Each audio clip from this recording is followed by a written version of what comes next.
Hi all, welcome to my YouTube channel. In this video, we will discuss about implicit and explicit type conversions. Okay, you need to remember a simple point. Conversion is nothing but converting a data type, one data type into another data type. Okay, converting one data type into another data type is known as conversion. Okay, firstly, we will see about implicit type conversion, or it is called as widening. Okay. Type conversion, also known as widening or automatic type conversion, occurs when a smaller data type is converted to a larger data type. Okay, see, a simple point you need to remember about implicit type conversion is whenever you convert a smaller data type to larger data type, this is known as implicit type conversion. Okay, a simple point you need to remember here: converting a smaller data type into larger data type is known as implicit type conversion. Okay. Explicit means converting larger data type into smaller data type. Okay, for example, whenever you convert a smaller data type into larger data type, there is no loss of any data. Okay, because the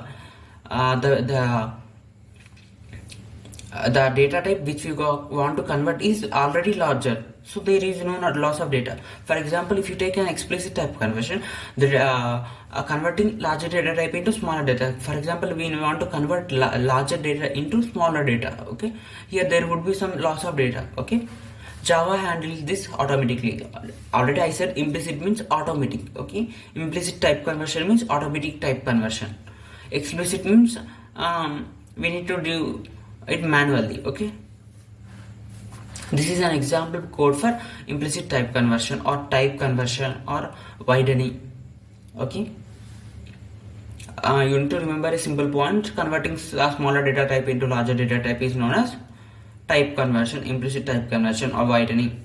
Okay, for example, here see a basic code: public class type conversion example, public static void main string x. Here I declared a variable which is of int data type. We need to store some value 42 into that variable, and here see I converted the smaller data type into larger data type, and I declared another data type named long. Long is a larger data type. Okay, comparing with int. Okay, long is larger. Okay, long is larger data type and int is smaller data type, and whatever the value is there in int data type.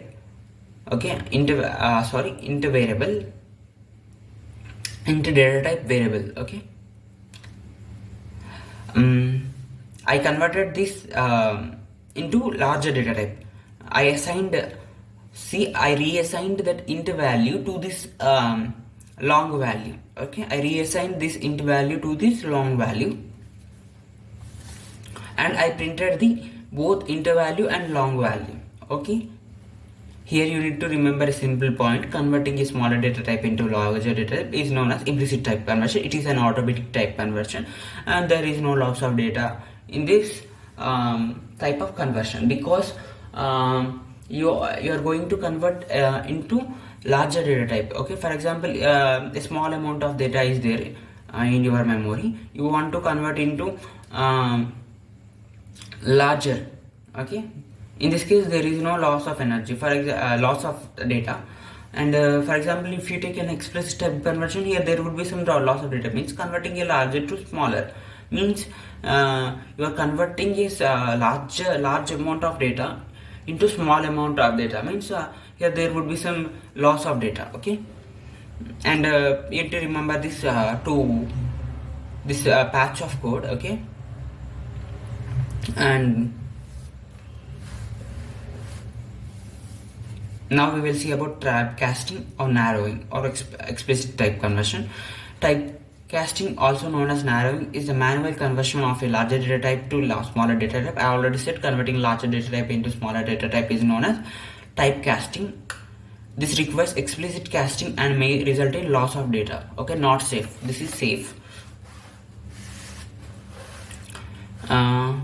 We will see the main code here, the main part of code. I declare a variable double value I assigned 123.456. Okay, I declared a variable double value and assigned 123.456. Okay, which is of double type. Okay, double type, and I want to convert it into float. Okay, float is smaller than the double. Okay, float is smaller than the double. Okay, I want to convert it into float, and this is the float value. Okay, this is the variable, and this is float is the data type, and we need to convert it manually. So here I write the float and double value. Float double value means it explicitly converts, okay, double to float, and I printed the both double value and float value. Okay, it is not same because there is a loss of data. If you take this example, here the variable is assigned with a value 42, and which is of int data type, and this is int is converted into log. This is a larger data type comparing with int data type. I directly assigned this long value to this int value. Okay, and here it is automatic, but we here in this example we write an extra term called float in order to convert it explicitly, because we are converting a smaller data type, larger data type into smaller data type. Here there is a loss of data in real time. For example, you can take an example. In some cases you are going to compress some files. Okay, if you want to compress some files, in this time you will use explicit type conversion. Okay, you are converting the larger amount of data into smaller amount of data. Okay, so that the size of the file is reduces. Okay, I think you understand this concept. If you understand this concept, thanks for watching, and please subscribe to my channel and share it to your friends.